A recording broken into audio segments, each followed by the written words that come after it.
Hello everyone and welcome to a review of Unmatched Battle of Legends Volume 2.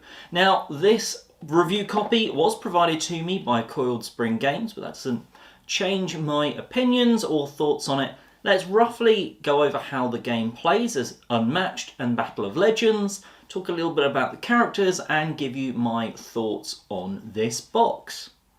So first off, Unmatched is a system of games where you can buy numerous boxes and combine them. They've each got their own selection of characters, of heroes that you can play as, and in this case there are 4 in this box, as well as the map, the decks to play as those 4 people, health dials, sidekick discs, and all the stuff that you need to play.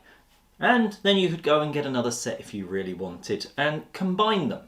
So in this, each character has their own unique deck, which does things slightly differently, but there are 4 main types of cards, and then there are 3 actions that you can do on your turn.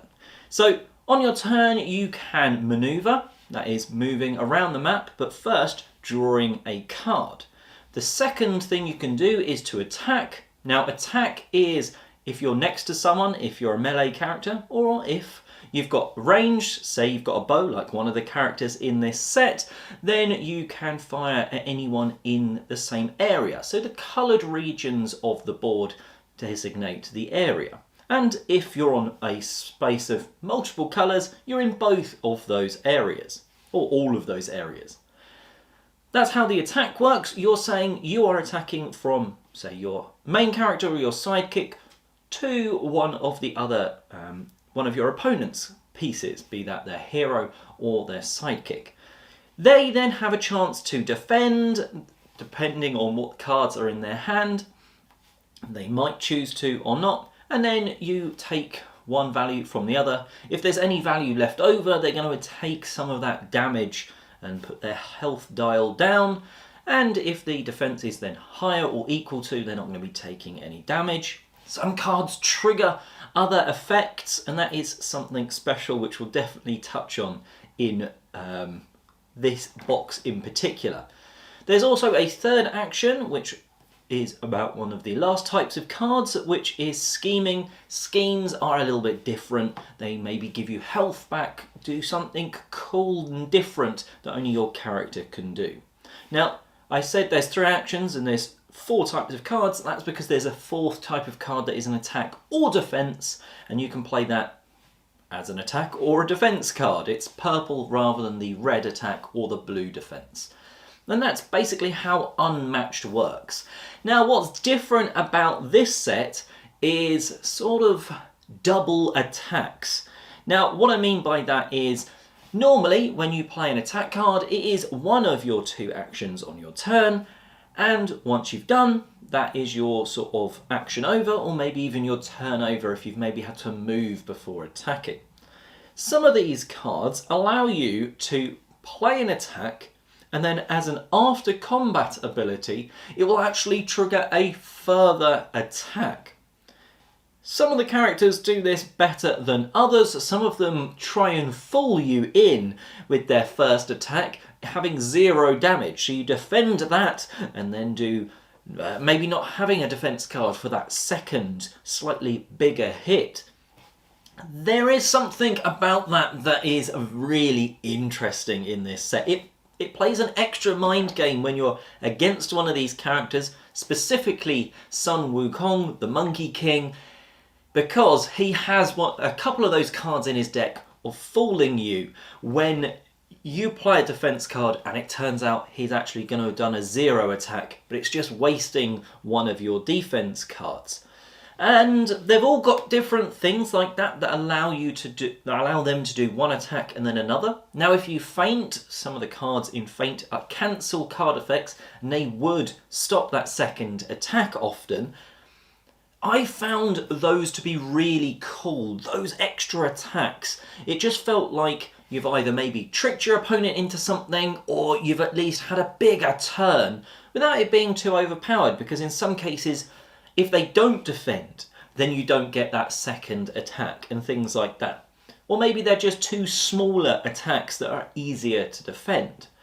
Now, They're cool. I really like them. As a player that's played pretty much every Unmatched character, I like that. I like that these feel like they've all got it, but it all kind of works with them. What I don't like is that there's a few rule ambiguities about that sort of part, where you have to go and sort of check in the rule book, check maybe online on some of the Restoration Games FAQs, just to work out exactly how it works. And let me explain a situation for you. If you double attack, say, one of the characters, any of the characters, doesn't even have to be in this box, and they move after that combat, your second attack still lands as if they were right next to you if you're a melee character, or still within range if they've moved out. And it feels a little odd, but that's the way that the cards work, and it just takes that little extra for a new player to get around that. For someone, like I say, for me, I really like them, but I wouldn't maybe suggest playing it with two brand new people. This makes a few rules that you need to go and check up during play. Whereas if you've played a few games and know about that rule, I could play with someone that's brand new and just be like, yes, you can still hit me, don't worry about it. Yes, I've moved. But just be aware that it does make you go back to the rulebook a little bit, despite being a really cool feature. The 4 characters, as always, do feel very unique. Sun Wukong with his clones, that's a really interesting choice. Basically, at the start of your turn, take damage to put a clone out. But your clones can, well, hit as if they are you. There's even cards that allow you to switch with a clone. And that's a really interesting character. He's got some great big hits. But there's also the case of he only starts with like 14 health. So taking too much damage to put clones out, well, you're sort of inviting an early death if you can't get those clones in front of you or in the right position. Yennenga is an archer and comes with 2 archer sidekicks. It's an interesting one again here because you can effectively sponge damage from your main character onto your sidekicks if they're in the same region as you. And again, nice amount of choice with that one, because sometimes you don't want your sidekicks too close to you. In this case, you kind of want at least one to be in the same area. But then how much damage do you actually apply to them? Do you apply 2 damage to them? That will kill the archer, the sidekick. Maybe you have some cards in your hand that archer could use on your next turn. So maybe you only sponge 1 bit of damage onto one of the sidekicks. Well, that's great, but then your main character is taking more damage, and the whole point of the game is for your main character to outlive your opponent's main character. And being range is some interesting sort of... I always find the range characters to be interesting against melees because, one person's really trying to get up in the other person's grill, and the range is constantly trying to flee and take a pot shot. So, again, another cool character. Achilles is one of the characters in this box which I think I could grow to enjoy a little bit more, but is kind of just...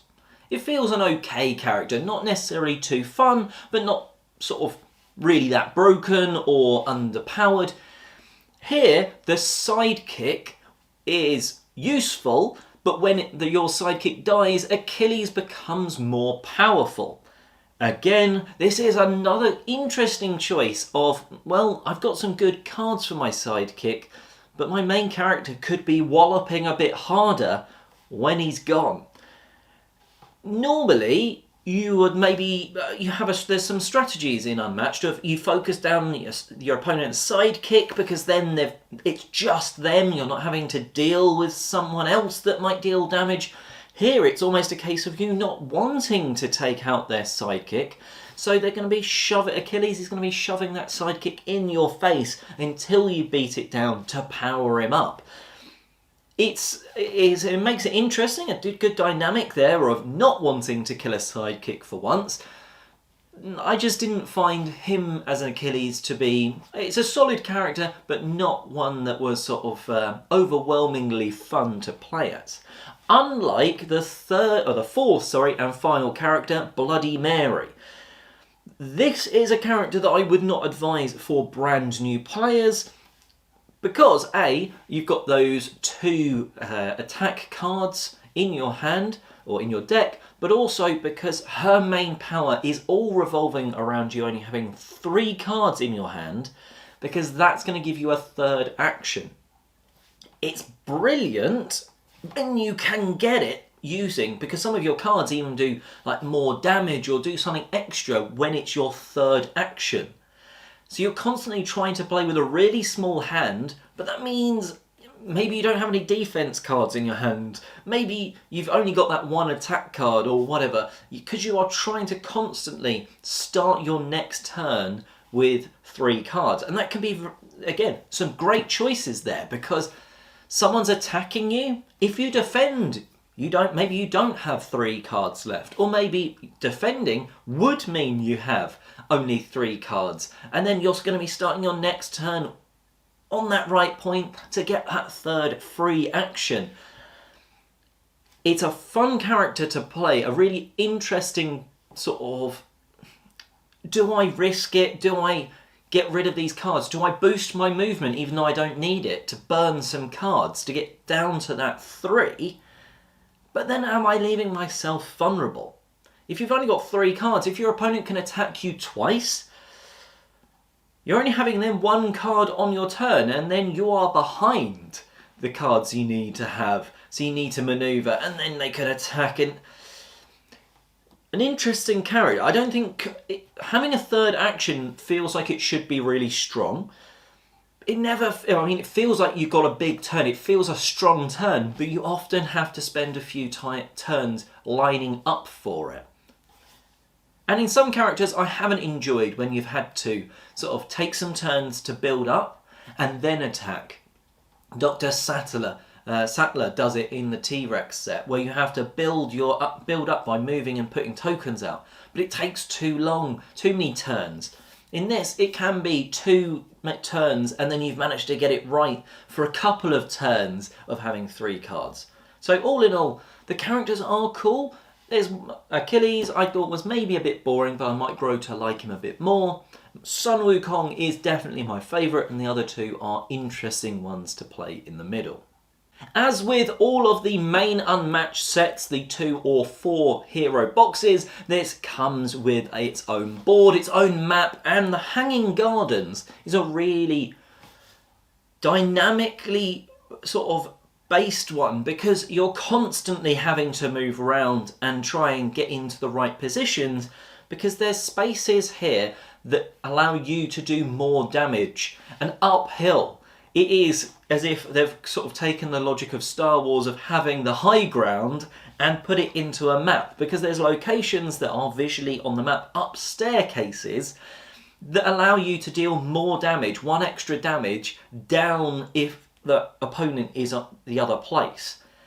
It's, again, I think that means that melee is skewed slightly more towards melee here, because a range is often not trying to be on the space adjacent to you, so wouldn't be getting that bonus.